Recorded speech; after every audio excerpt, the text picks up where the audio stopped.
Bonsoir à toutes et à tous. C'est un plaisir de vous retrouver pour votre journal de ce jeudi 21 novembre. Voici les principales informations que nous allons développer. Supprimer le jour férié du 29 juin et le remplacer par le 20 novembre. Est-ce que le sujet est toujours d'actualité? Nous avons tenté de le savoir. En tout cas, la modification du calendrier des travailleurs n'est pas si simple. L'événement caritatif du Téléthon qui aide à financer la recherche sur les maladies génétiques neuromusculaires aura lieu à la fin du mois. Rameha, 23 ans, est atteint d'ostéochondrodysplasie, mais ça ne l'empêche pas de travailler dans un cabinet de comptabilité. Pour parler du Téléthon au Fénois, nous recevons Ernest Marchal, le coordinateur local de l'événement. Elle s'appelle Flora Artsner. C'est une championne de wingfoil, mais aussi une grande défenseur de l'environnement et des océans. Elle est actuellement en Polynésie et sensibilise les jeunes générations à la protection des fonds marins. Tetau Matar Inia, la période d'abondance a officiellement débuté. La commune de Fa'a organise une célébration populaire ce soir à Vaitupa. Nous rejoindrons sur place Nicolas Suir et Dylan Fels. Ce sera à la fin de cette édition. Merci d'être avec nous. On débute ce journal par une intoxication alimentaire générale à l'internat du lycée professionnel de Mahina. Une quarantaine d'élèves ont été victimes de vomissements après le dîner hier soir. Les pompiers et le SMUR sont intervenus. Certains élèves ont été transportés à l'hôpital pour des examens approfondis. Cet incident a suscité l'inquiétude du côté des parents. Une enquête a été lancée par le pays pour identifier l'origine de l'intoxication. Rappelez-vous, le projet avait été validé par le Conseil des ministres il y a plus de 6 mois. Supprimer le jour férié du 29 juin pour le remplacer par un autre jour, en l'occurrence le 20 novembre, pour marquer le Matar Inia. Mais au-delà de la symbolique, ce changement nécessite une réforme du Code du travail. Les discussions ont débuté entre les organisations syndicales et la direction du travail. Mais le parcours institutionnel et les procédures administratives pourraient compromettre le délai fixé par le gouvernement. Ayata Tarahou, Marcel Bono. Célébrer cela, plutôt que ceci, pour le gouvernement indépendantiste, c'est privilégier le symbole culturel au symbole politique. En l'état actuel des choses, c'est en cours de réflexion, mais en tout cas, la volonté du gouvernement, c'est véritablement de mettre en place une date pour mettre en exergue cet événement important pour notre culture et notre Fénois. Les discussions sont entamées depuis le début du mois entre les partis. Un casse-tête chinois pour les organisations salariales. Ce sont les partenaires sociaux qui, dans le cadre de discussions, vont se mettre d'accord pour voir si ce jour en question sera chômé et peut-être un peu plus payé. Hors de question pour les patrons de faire de la célébration de Matar Inia un jour chômé et payé quand le 29 juin ne l'est pas. Et si l'inscription dans le marbre du Code du travail est en pas, la modification des 18 conventions collectives du territoire demande de la concertation et du temps. C'est une procédure qui doit durer 6 mois. Et donc, nous attendons un courrier de la part de la direction du travail ou du ministère du Travail pour que les partenaires sociaux puissent se mettre au travail et modifier ces fameuses conventions collectives. Le parcours institutionnel, lui, pourrait être bouclé rapidement. Les discussions entre les partenaires sociaux, elles, pourraient durer. Volonté et motivation marqueront le tempo des avancées. Et si l'affaire est conclue dans les délais souhaités par l'exécutif, on pourrait alors s'interroger sur ses priorités. Quand la lutte contre les faux patentés, par exemple, est une urgence, tant pour le patronat que pour les représentants des salariés. La compagnie Apetei Express a demandé à être placée en procédure de redressement judiciaire. La démarche, d'après un communiqué, doit offrir à l'entreprise le temps et les ressources nécessaires pour consolider son modèle économique et atteindre la rentabilité. En 2023, un déficit de 380 millions a été enregistré, aggravé par des retards dans les financements prévus. Les 29 et 30 novembre, ce sera le Téléthon, l'occasion pour nous de parler de ces maladies rares qui touchent aussi des Polynésiens. Rameha est atteint d'ostéochondrodysplasie, une maladie rare des os qui continue d'évoluer, mais les facultés mentales de Rameha ne sont pas atteintes. Détenteur d'une licence depuis quelques mois, il est employé dans un cabinet de comptabilité et essaye tant bien que mal d'avoir une vie normale. Nicolas Suir et Mirko Vonfo l'ont rencontré. Atteint d'ostéochondrodysplasie, Rameha Siarfok ne peut plus marcher. Cette maladie osseuse a eu de graves conséquences sur son développement physique. Pour en limiter les effets négatifs, Rameha a 2 séances de kinésithérapie par semaine. Un exercice respiratoire et un exercice tout simple, maintenir la station debout durant 3/4 d'heure. Quand on se met debout, le corps humain met en marche énormément de systèmes pour s'adapter, lutter contre la gravité, se préparer à l'effort et ainsi de suite. Se mettre debout, ça va permettre de faire travailler sa capacité cardio-pulmonaire, qui est évidemment extrêmement surveillée à ce stade. Et il y a eu un moment où je ne pouvais pas faire mes séances. Et en fait, au fil du temps, je perdais en force, je me fatiguais plus vite. Et en fait, quand j'ai repris mes séances de kiné, eh bien, j'ai commencé à être plus en forme, plus énergique. L'après-midi, Rameha se rend à son travail. Depuis 3 mois, il est employé en contrat à durée déterminée dans un cabinet comptable. Il m'a beaucoup impressionnée parce que je ne pensais pas qu'il aurait eu un très bon niveau déjà. Et du coup, toutes les tâches ou les missions que je lui ai confiées, il les a bien faites. Et malgré son handicap, il les a faites assez rapidement, je trouve. Cette appréciation le touche d'autant plus qu'il vient à peine d'obtenir sa licence en comptabilité. Surtout que je fais à mon rythme, à ma manière. Et quelque part, j'essaie de prouver que j'en suis capable. Voilà. Donc, je suis ravi d'entendre qu'elle soit impressionnée.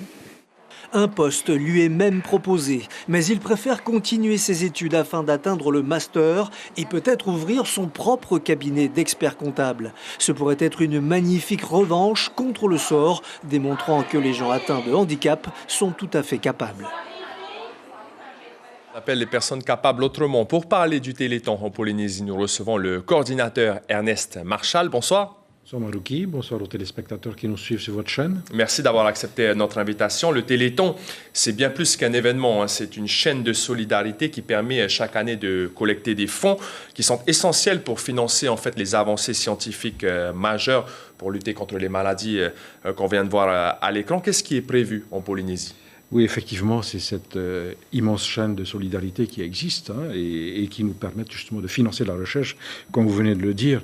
Alors, en Polynésie française, nous allons, comme d'habitude, essayer de sensibiliser le grand public aux maladies rares et notamment aux maladies neuromusculaires, mais aussi tenter de collecter un maximum de fonds. L'année dernière, nous avons réussi à collecter près de 3 millions de francs pacifiques.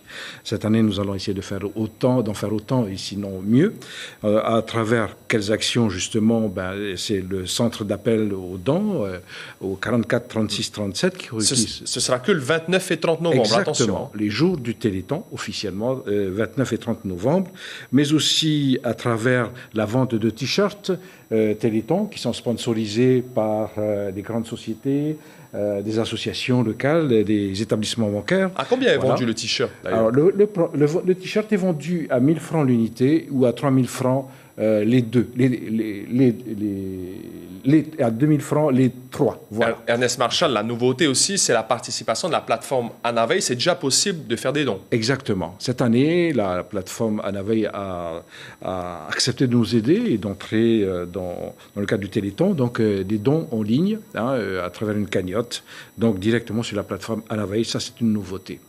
Et au-delà de cela, donc des actions menées dans des établissements scolaires, on a pu en voir hier, voilà, notamment au lycée de Taïra-Poudoui, mais également au lycée Le Diadème, projets très intéressants qui sont en lien avec des projets environnementaux et des projets sportifs, mais aussi dans le premier degré avec les écoles de Punavia notamment, qui vont lever des fonds, et des écoles de Moorea qui vont mener un projet très particulier et très original, un tour de l'île, un relais vélo tout autour de l'île de Moorea, avec des collectes de fonds à partir d'urnes qu'ils ont confectionnées et qui sont disposées en des lieux précis de l'île. Pour terminer, depuis 1987, le Téléthon existe. Est-ce que ces dernières années, les Polynésiens ont été particulièrement généreux ou ça ralentit? Alors, nous avons assisté à une baisse significative plutôt de dons, de collecte de dons liés à plusieurs facteurs. La vie chère, la vie économique, la vie chère, il faut le reconnaître.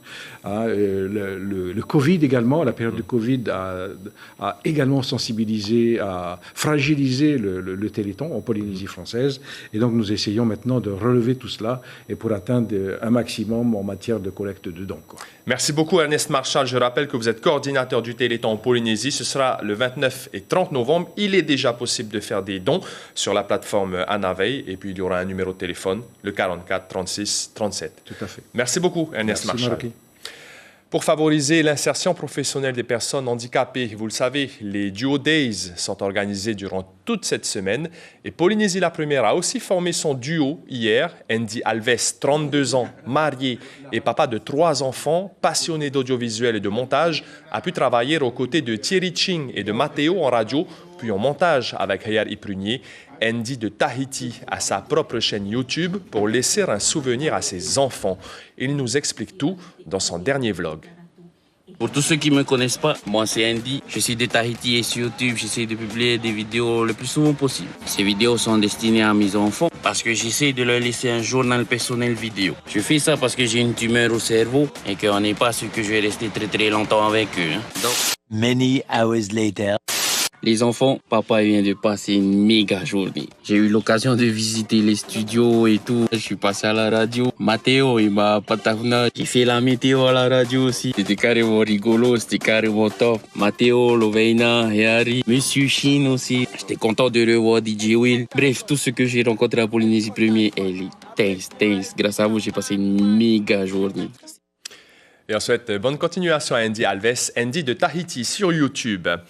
Le 106e congrès des maires se tient à Issy-les-Moulineaux, près de Paris, jusqu'à demain. Au sein même de cet événement, la journée des Outre-mer est désormais un rendez-vous bien installé.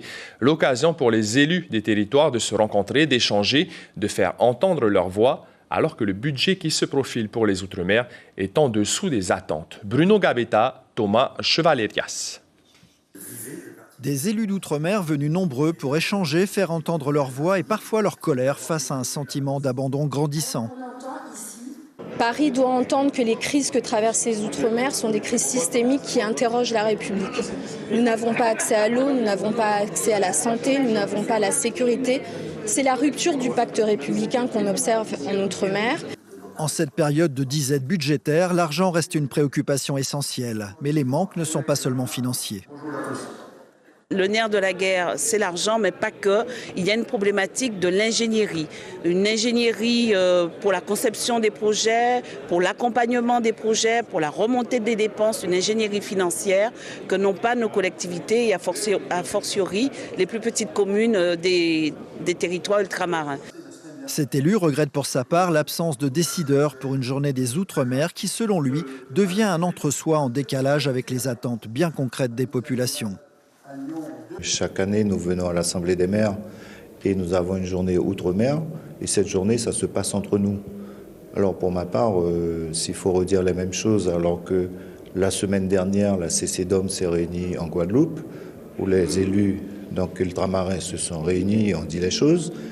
On vient en France hexagonale pour nous rencontrer et discuter encore entre nous. Moi, je trouve que cela fait trop. Et on se répète toujours les mêmes choses. Le ministre des Outre-mer, François-Noël Buffet, était lui bien présent pour donner un signe fort de son engagement et pour tenter de rassurer et convaincre. Je comprends ce qu'ils disent, je l'entends. Je ne plaide pas parce que je viens d'arriver et que je suis en train de reprendre les choses. Mais on y travaille et on va essayer de remettre à niveau ce que je disais, le budget pour l'année 2025. C'est un travail quotidien, on a encore un peu de temps, bien évidemment. Donc je ne désespère pas qu'on évolue sérieusement. Crise de l'eau, vie chère, octroi de mer, autant de sujets portés par ces élus pour qui ce 106e congrès des maires est aussi une caisse de résonance pour des Outre-mer qui ont le sentiment de ne pas être entendus. Une championne du monde de wingfoil est actuellement au Fénois et elle en profite pour sensibiliser à la préservation des fonds marins, les coraux surtout. Flora Artsner a répondu à l'invitation de la fondation Science for Reef À travers son engagement en faveur de la protection de l'environnement et grâce à son statut de sportive de haut niveau, elle souhaite inspirer les jeunes générations. Ismaël Tahiata, Marcel Bonneau, Dylan Fels. Quand le sport de haut niveau sert de tremplin aux défenseurs de l'environnement, eux sont enfants de l'océan, amis d'enfance et surtout passionnés de wingfoil, à la croisée entre la planche à voile et le kitesurf. Moi, ça a été un énorme coup de foudre en fait. C'est un sport qui procure une liberté incroyable grâce au foil et on n'a plus qu'à utiliser l'énergie du vent et des vagues pour rider. Et je trouve qu'on a une sensation de voler au-dessus de l'eau qui est complètement dingue. Elle est ingénieure agronome sportive de haut niveau, championne du monde 2022 en régate. La protection des coraux, c'est son combat. C'est le sien aussi. Lui a ouvert son école de foil il y a 2 ans. Tous ceux qui sont en lien avec la nature, avec la mer, de toujours faire attention. Et Flora m'éveille, me donne parfois des tips et j'essaie d'en donner à d'autres personnes à qui je fais découvrir le milieu de la mer. Même sur Terre, Flora pense à l'océan. Aujourd'hui, elle est accompagnée par la présidente de la fondation Science for Reef. Objectif, sensibiliser les élèves de l'école primaire de Te Avaro à la protection de l'océan. Si on veut sauver la cause des récifs, il faut qu'on ait une communauté variée. On ne doit pas rester entre scientifiques, on ne doit pas rester entre adultes. Il faut vraiment arriver à toucher toute la population avec différentes actions. Le sujet passionne. Ici, les questions-réponses s'enchaînent. Le courant passe sans problème. On a parlé des taraméas, de ce qu'elles faisaient, que aussi elles pouvaient s'arrêter de manger pendant 1 an et rétrécir, qu'elles ont mangé tous les coraux de la pente externe. C'est bien, c'est intéressant et ça fait du bien de rencontrer des champions. Le fait d'être sportif de haut niveau, de gagner des médailles, d'être championne, ça donne une visibilité et je trouve ça important dans la mesure du possible d'utiliser cette visibilité aussi pour parler de causes qui nous sont chères.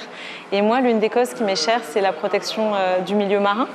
Jeudi prochain, Flora et Laetitia ont rendez-vous à Outumauro avec les étudiants de l'Université de Polynésie française. La première journée du forum post-3e organisé par la DG2E a réuni plusieurs centaines d'élèves aujourd'hui à la présidence. Près de 70 exposants sont répartis à travers une douzaine d'espaces qui regroupent les différentes propositions d'orientation, que ce soit dans la santé, dans le tourisme, dans l'environnement, le BTP et dans bien d'autres domaines. L'événement se tient jusqu'à samedi midi à la présidence. On vient tout juste d'entrer dans la période d'abondance des Tau Matari Nia. L'entrée dans ce nouveau cycle a été célébrée hier à Papeete par l'association Haururu. Mais du côté de Fa'a, les festivités ont lieu ce soir. On rejoint tout de suite Nicolas Suir à Vaitupa. Bonsoir Nicolas. Pourquoi Fa'a a décidé d'organiser sa célébration du Matari Nia ce soir et pas hier?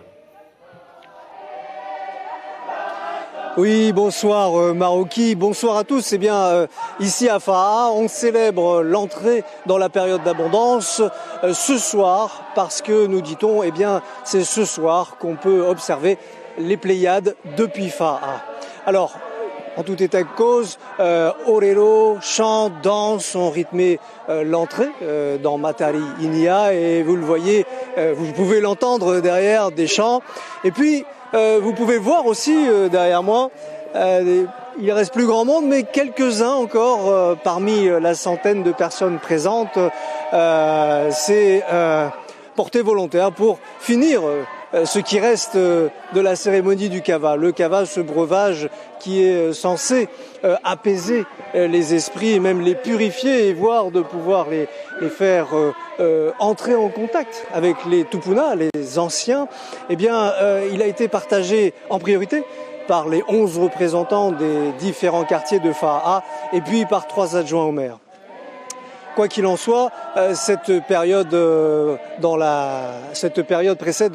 cérémonie précède l'entrée dans la période d'abondance et donc demain et pendant 3 jours des périodes de festivités Heiva Maori, donc du sport traditionnel et puis aussi des concours comme des concours de Ma'ataiti dans différents quartiers de Fa'a pendant le mois qui va suivre. Quoi de mieux, quoi de plus naturel pour cette entrée dans la période d'abondance. Merci beaucoup Nicolas Suir, merci également à Dylan Fels à la caméra et à la transmission. L'information principale de ce jeudi 21 novembre, le projet avait été validé par le Conseil des ministres il y a plus de 6 mois, supprimer le jour férié du 29 juin pour le remplacer par un autre jour, le 20 novembre, pour marquer le début du Matarinia. Le gouvernement prévoyait la mise en place pour 2025, mais ce changement nécessite une réforme du Code du travail. Le délai sera donc difficile à respecter, mais les discussions ont débuté entre les organisations syndicales et la direction du travail. À la une de Tahiti Info, demain, vendredi, la direction de la santé torpille l'hôpital de Uturua. Dans votre télévision, après ce journal, Polynésie la Première vous propose 2 épisodes de la série The Good Doctor, puis un spectacle du chanteur Mika accompagné d'un orchestre et d'un chœur. C'est la fin de ce journal. À partir de demain, vous retrouverez Cybèle Plichard pour vos journaux de la fin de semaine. On se quitte sur des images de l'exposition de Pascal Taurua, collection Frida à la galerie Winkler jusqu'au 3 décembre. Séquence de Marcel Bonneau. Passez une excellente soirée et prenez bien soin de vous.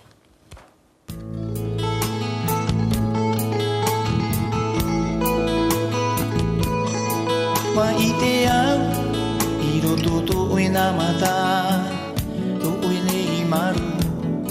Wa i te au, iro toto e na mata, to e mai tai.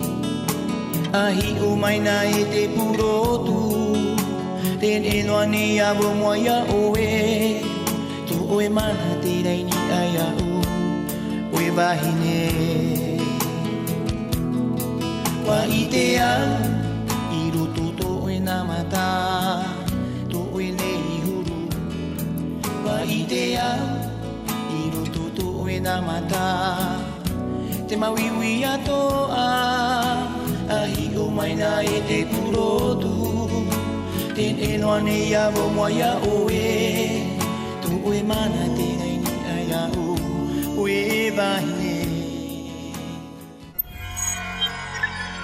Retrouvez ce programme en replay sur notre site internet